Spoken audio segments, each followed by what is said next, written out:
Well, the G20 is hosted every year uh, in rotation by one country or the other.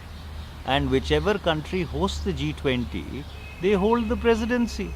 It was Indonesia last year, it is India this year.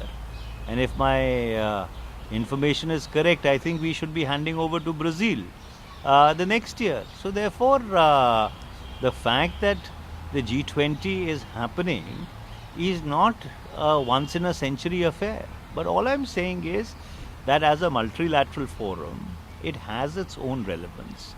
But it needs to really hone, it needs to really focus as to where it can make a difference.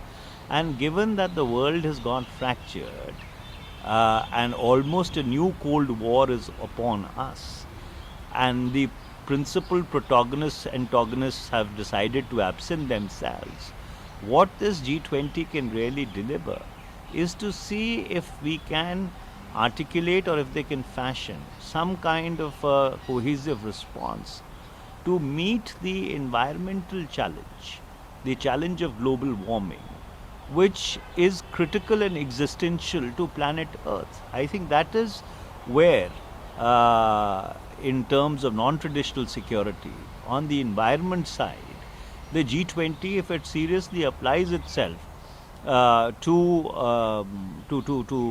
try and set out an implementable agenda, would be really able to make a difference. Number two, of course, the after effects and the consequences of the COVID pandemic are still with us.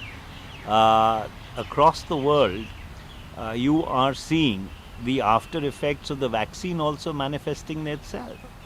So, under those circumstances, how to mitigate the after effects of the COVID-19 pandemic, both from a health and economic point of view, is something which should be there within the zone of consideration and attention of the G20. G20 is a collaborative effort. You see, agendas are not unilaterally put forward by the host nation. They are worked out in collaboration with other countries. And all this homework would have been done now. You see, at the summit level, it is only a recreation of the homework and the background work which is done over months by bureaucrats who actually slog it out trying to get leadership declarations in place. So all that work would have already been done. So really what you are going to be seeing is the icing on the cake, the fluff of leaders coming together.